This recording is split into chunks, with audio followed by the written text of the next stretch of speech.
En el capítulo de hoy vamos a hablar acerca de la prueba de hipótesis. Entonces vamos a tener que en la estadística o como en muchas otras ramas de las ciencias se pueden llegar a presentar preguntas o conjeturas de algunos procesos. Por ejemplo, si nosotros quisiéramos estudiar la vida de las abejas, una posible pregunta puede llegar a ser si éstas pueden vivir en un periodo de 14 a 15 años. Entonces nosotros podemos ver la veracidad o la falsedad a esta hipótesis o a esta pregunta. Para esto vamos a emplear la prueba de hipótesis. A este tipo de preguntas se le van a conocer como prueba de hipótesis y nosotros debemos ver si es cierta, o sea, si es aceptable, o si es falsa o si la rechazamos. Entonces, para poder realizar una prueba de hipótesis vamos a tener claros ciertos conceptos. Vamos a tener, el primer concepto es H sub 0. A H sub 0 la vamos a denotar como la hipótesis de interés o también la podemos llamar hipótesis nula. Ahora vamos a tener a H sub A, que va a ser la contraposición de H sub 0, y a ella la vamos a llamar la hipótesis alternativa. Por ejemplo, ¿qué significa esto? Si nosotros tenemos que la hipótesis nula es verdadera, eso significa que nuestra hipótesis alternativa será falsa. O todo lo contrario, si nosotros tenemos que nuestra hipótesis nula es falsa, nuestra hipótesis alternativa será verdadera. Entonces, vamos a ver, en nuestro ejemplo teníamos la pregunta de las abejas viven entre 14 a 15 años. Entonces teníamos que esta era la pregunta que nosotros debíamos ver su veracidad o su falsedad o nuestra pregunta de hipótesis. Ahora vamos a definir H sub 0. Entonces en este caso H sub 0 va a ser las abejas viven entre 14 y 15 años. O sea, estamos afirmando que las abejas van a vivir en ese rango de edad. Y la hipótesis alternativa será su contraposición, es decir, las abejas no viven entre 14 y 15 años. Entonces, acá lo que nosotros debemos probar es la veracidad o la falsedad de nuestra hipótesis nula o también, si lo preferimos, la veracidad o la falsedad de nuestra hipótesis alternativa. Para esto nosotros debemos efectuar diferentes distribuciones y diferentes cálculos estadísticos que nos permitan poder llegar a un resultado. Ahora vamos a ver unos conceptos que están involucrados en nuestra prueba de hipótesis. Entonces ya tenemos definido H sub 0, H sub A. Ahora vamos a tener que los parámetros involucrados en una prueba de hipótesis van a ser el parámetro alfa, el cual va a ser un número que va a estar entre 0 y 1.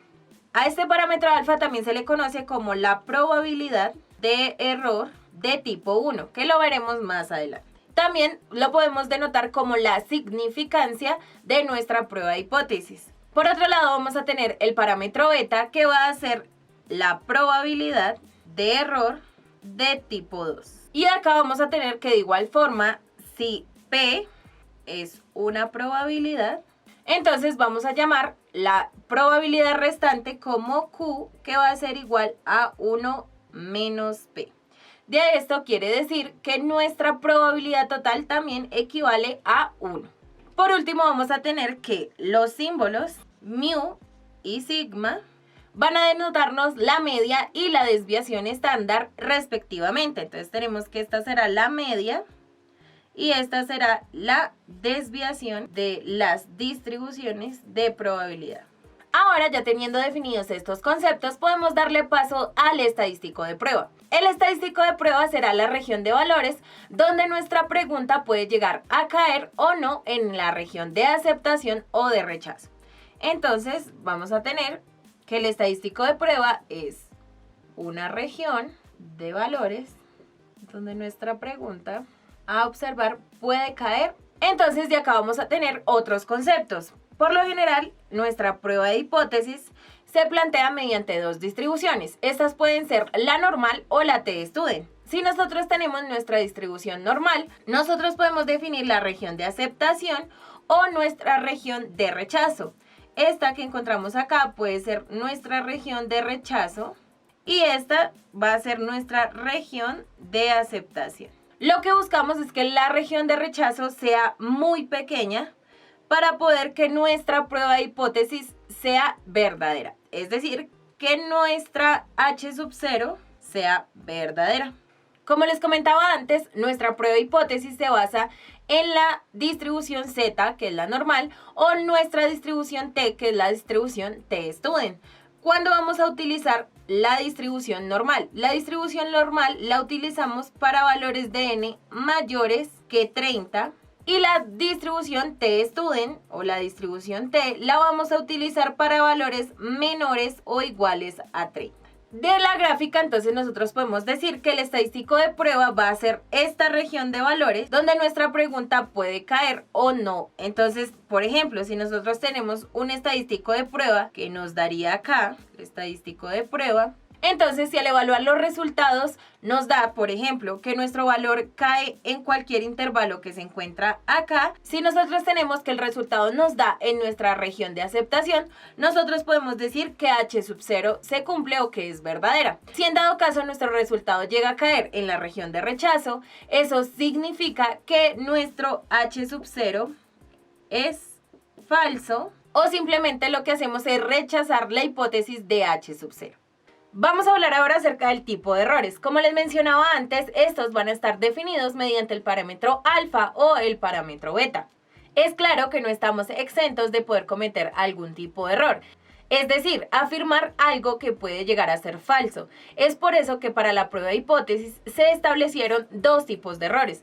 Estos dos tipos de errores son, entonces vamos a ver el primer error, que vamos a denominarlo como error de tipo 1. Este tipo de error es cuando nosotros rechazamos la hipótesis nula y esta es verdadera.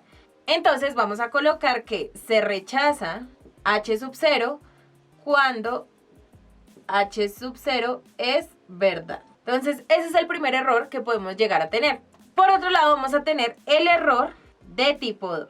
Que se puede decir que es el error más grave que podemos presentar y es cuando se acepta H sub 0 cuando H sub 0 es falsa o cuando la hipótesis nula es falsa. Entonces, por ejemplo, cuando nosotros cometemos error de tipo 1, lo denotamos como la significancia. Entonces, como les decía antes, el cometer el error de tipo 1 lo vamos a denotar con el parámetro alfa y a este también se le denomina como la significancia.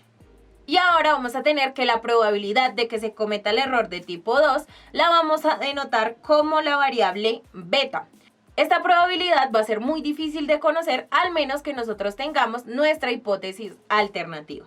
Entonces nosotros vamos a tener esta probabilidad siempre y cuando que se conozca la hipótesis alternativa. Si nosotros tenemos esta hipótesis, podemos hallar esta probabilidad. El papel que juegan estos dos tipos de errores en el análisis estadístico es que si llegamos a aumentar el error de tipo 2, entonces el error de tipo 1 se disminuye. Y por otro lado vamos a tener que si nosotros aumentamos el error de tipo 1, pues el error de tipo 2 se va a disminuir. Acá debemos tener en cuenta que el tamaño de la muestra es fundamental, ya que entre más grande sea el tamaño de la muestra, más sólida va a ser nuestra decisión de rechazo o de aceptación. Es decir, vamos a tener que los errores de tipo 1 y de tipo 2 van a disminuir totalmente. En otras palabras, esto significa que los errores de tipo... En otras palabras, esto significa que se pueden reducir la probabilidad de cometer los errores de tipo 1 o de tipo 2. Por otro lado, vamos a tener que para poder probar cualquier hipótesis estadística, nosotros vamos a presentar 4 situaciones. Entonces, estas 4 situaciones son, por un lado, entonces vamos a tener que la hipótesis nula es verdadera. Y a este lado vamos a tener que nuestra hipótesis nula es falsa. Ahora vamos a tener esto en nuestra primera fila. Para nuestra segunda fila vamos a determinar no rechazar la hipótesis nula. Y por último vamos a tener rechazar la hipótesis nula.